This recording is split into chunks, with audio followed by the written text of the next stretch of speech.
There was a young boy while Buddha was alive. The father of this boy was a miser.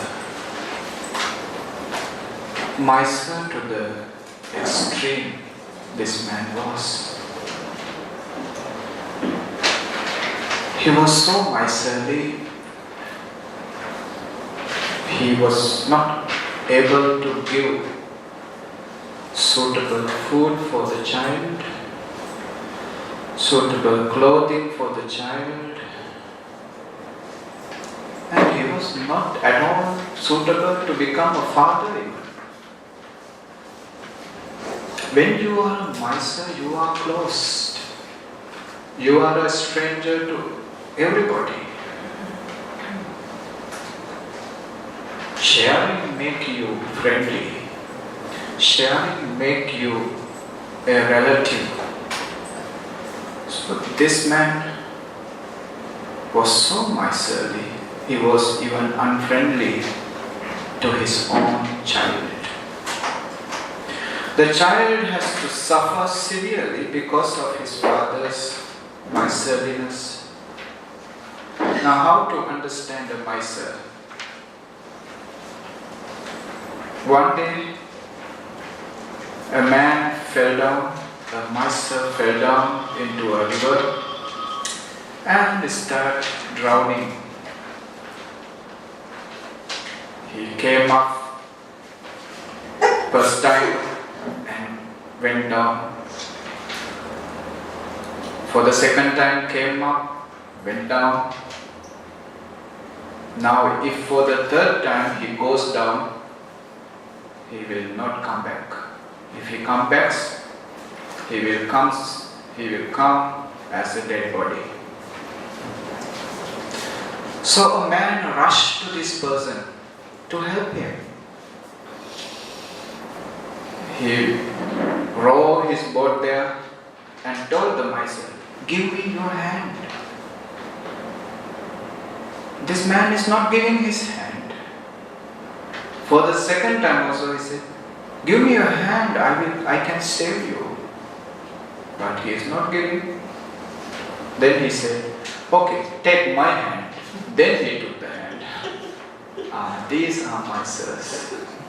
Even at the time of death, they are not ready to give anything. These are misers.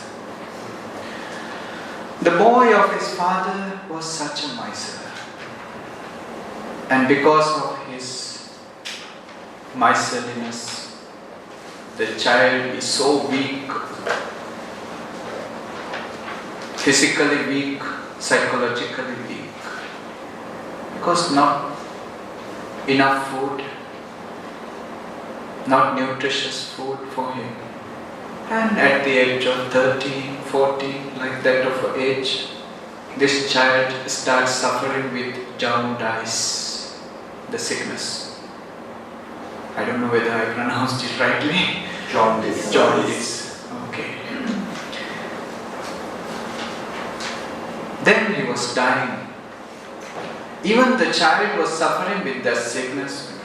The father is not ready to take him to a physician because he thought, if I take the child to a doctor, I have to pay him. So he was not ready to. Then the child's sickness started becoming worse and worse. The child was dying. When the child was dying, the father tried to cure him, take him to the doctors, but now he is out of reach. He is gone. Then what did he do was, he took the child out of the home to the veranda with his bed. Now early morning, when the Buddha woke up, started meditating, spreading his compassion throughout the world. To whom today I can be a service? To whom I can be of help today? He was searching, and he saw this young boy dying. His dying is not a simple general one. He dies with so much of anger and hatred, filled in his heart towards his father. Because my father's miserliness, my childhood was a hell. Because of my father's miserliness, now I am going to die. I am dying in this just very young age. His heart is filled with hatred. Buddha saw, if he dies like this, his next life also at jeopardy, at danger. He will go down. He dies with hatred. He will never go up. He will go down. Buddha wanted to help him.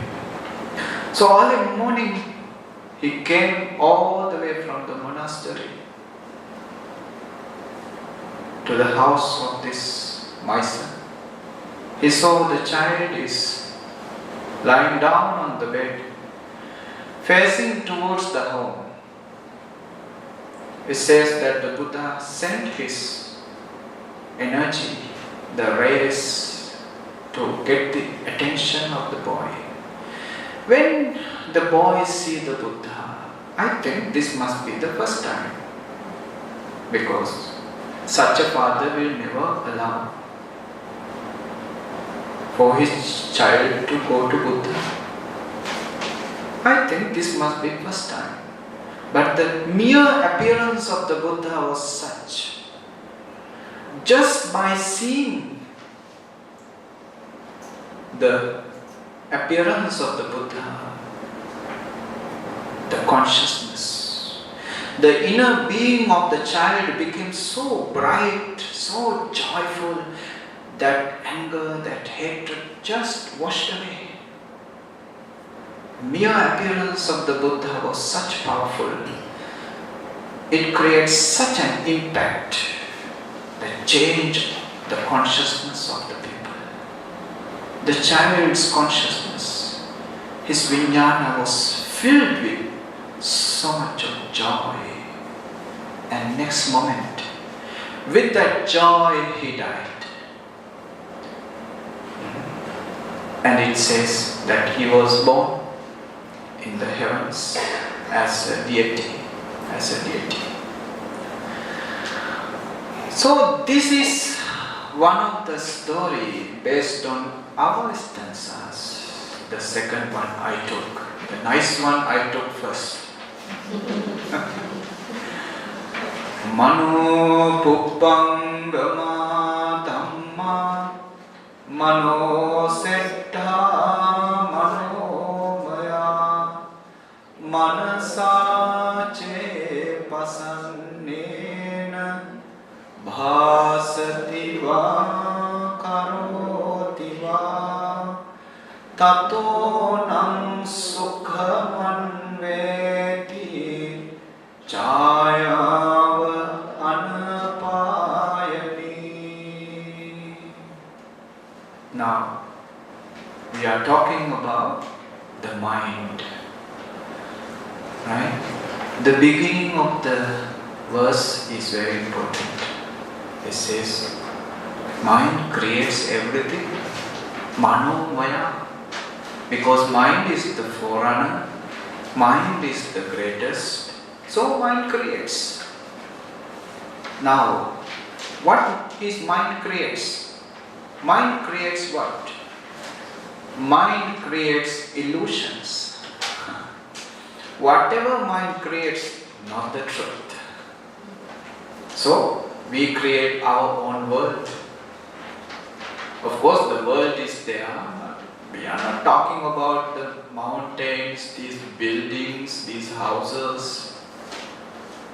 We are not talking about that world. We are talking about the world which the mind creates.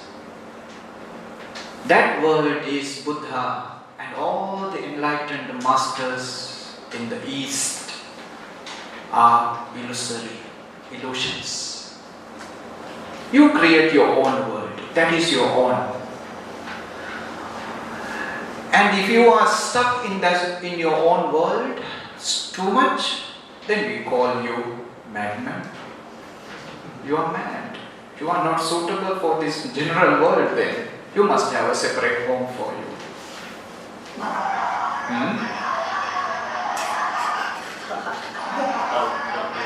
Yeah. Mind creates the world. That world is illusory. This is something we have to understand.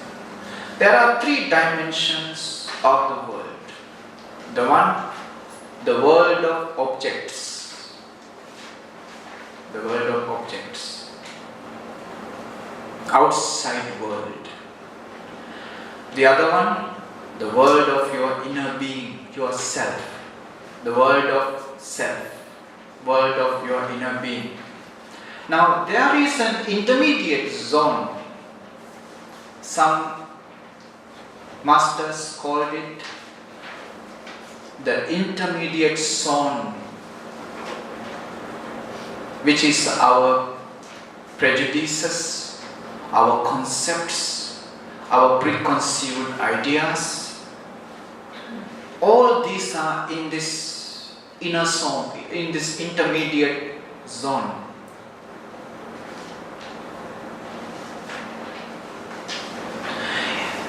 Now wherever we go, to the outside world or to the inner world, we depend on this intermediate zone.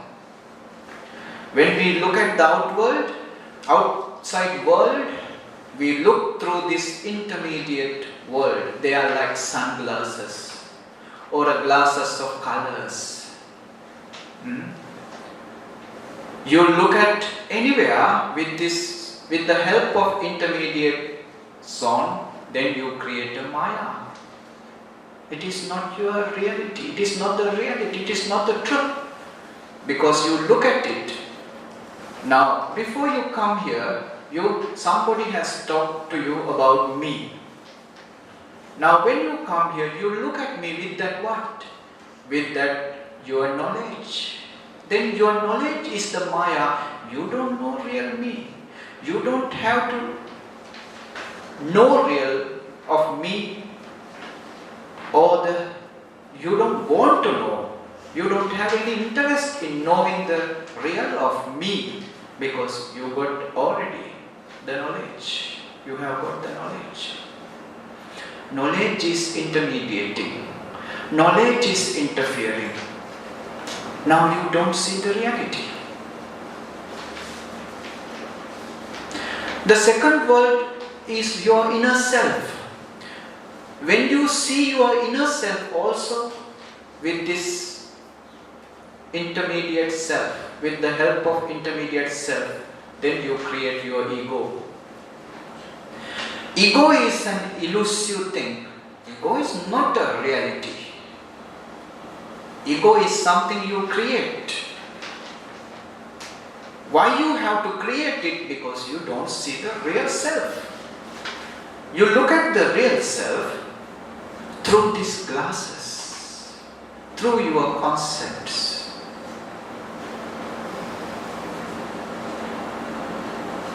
These concepts are created by this mind. Buddha says, whatever creates, outworld or inner world, outer world or inner world, doesn't matter. Whatever creates, they are Maya. They are elusive.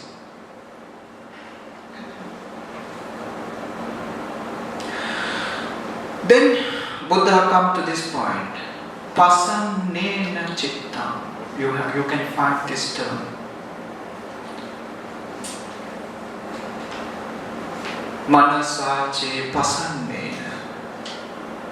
If you speak or act with the clear mind, or the beautiful mind, or the nice mind, but remember, Buddha has to use this term. But Buddha's idea is not about the mind.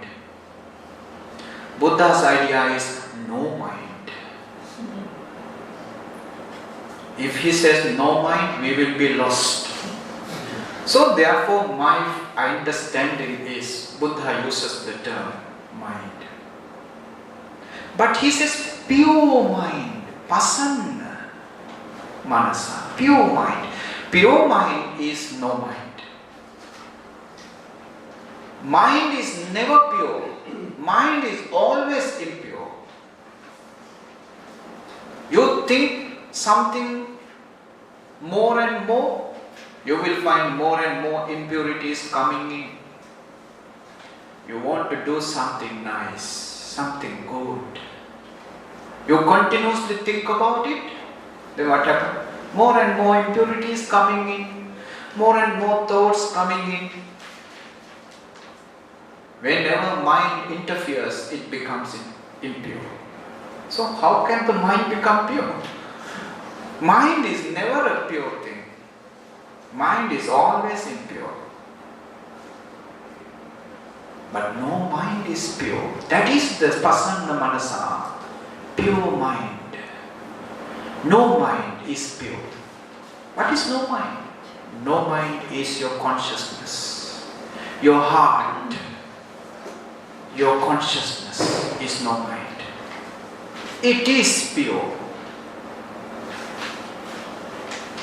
It has no interference of any expectations, any worries, anything interfering cannot find in the consciousness. Consciousness is pure. So we have to understand all the good things are based on the consciousness, pure consciousness, not on the mind.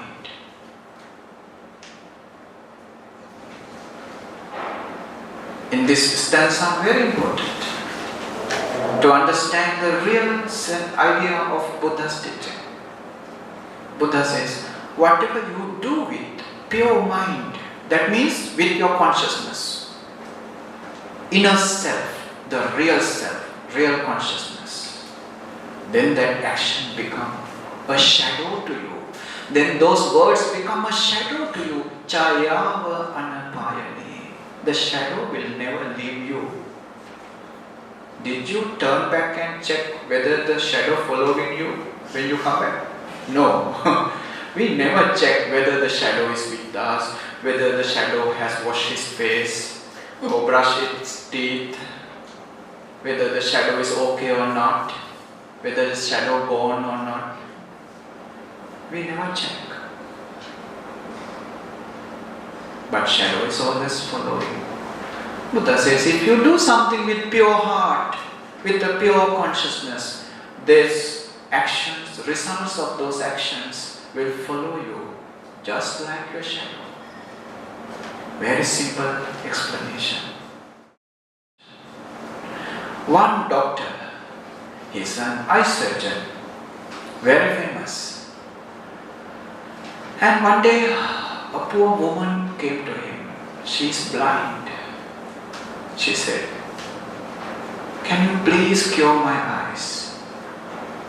Then this doctor asked her, what is your payment? How much you pay me? The woman says, I don't have any money. But if you can cure me, I'll become your servant. Not only me, my children also will become your servants for life. Servants for life. Then the doctor agreed, started the medicine, started the treatment. Then the woman started her vision, ability to be seen, ability to see. Little by little, now she can see. When she can see little by little, she started worrying about her promise. Now she has to become a servant. What is the point of getting her eyes back after becoming a servant? Now she started worrying. And she started lying. No, my eyes are becoming worse. I cannot see anymore anything. But the doctor knew. There is someone you cannot lie, huh? The doctor and the lawyer. You cannot lie. Politicians are. They are embodiment of lies. If you don't lie, you are in trouble. You must lie to the politician. Anyway, the doctor start getting angry. Start becoming very ugly because this woman is trying to deceive him. So out of that anger arisen in him, out of that anger he wanted to revenge on this woman. So he gave her medicine with mixed of poison to blind her back again. This action gave him the results, gave him the bad, wicked, cruel results again and again and again for many lifetimes. And it so happens he was born at the Buddha's time, became a monk, got the practices, got the object of meditation from the Buddha, went to practice, and he determined, I will not sleep until I attain the arahanthood, until I am enlightened, I will not sleep. This is again extreme. Buddha says no extremes, but followers are very much fond of extremes. We are very much fond of extremes. Why? Our ego doesn't satisfy in the middle. What to boast? What to show off? Nothing. So in the middle, we are not satisfied. We like extremes. So this monk also, he wanted to practice in the extreme way. Remove the bed from the chamber. Remove the chairs from the chamber. Only meditating, day in and day out. No sleep at all. Continuously practicing. Of course, it so happened during the Vassa, at the end of the Vassa itself, he was enlightened. But with the enlightenment, his eyes gone. He became blind. He was enlightened and he became blind.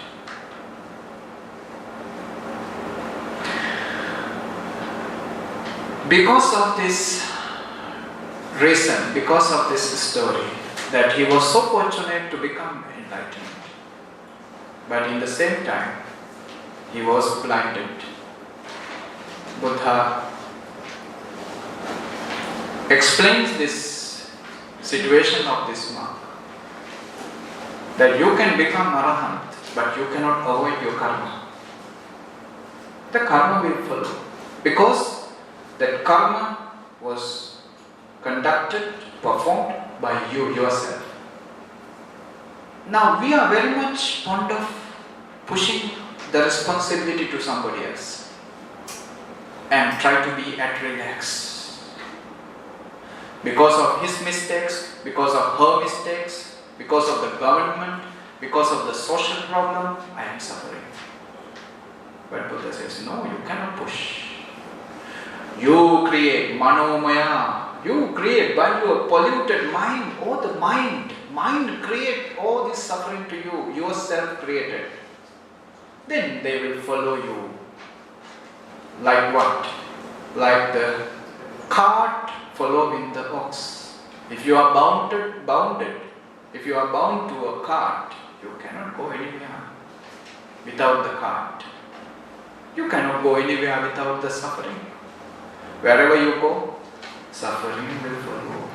Mano pubbangama dhamma mano settha manomaya manasa che paduddhena bhasati va karoti va tatonam dukkhamam veti chakkam vahato padam.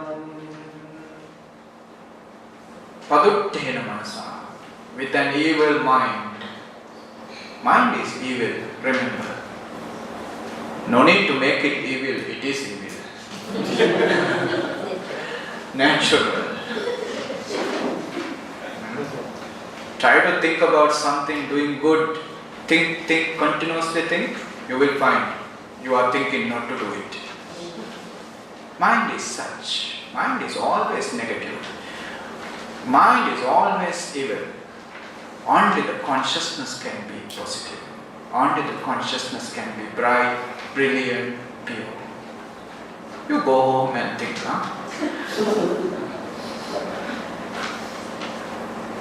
Mind is such. You will find there are 1,500 defilements are given in Buddhism. 1,500. Even sometimes when you think to give dana, do something good, you will find the craving, the desires lurking behind this beautiful thought of giving. Thinking is always behind something ugly there. Something ugly. So, thinking is always ugly. Only the consciousness is pure. Thinking less, no mind situation is pure.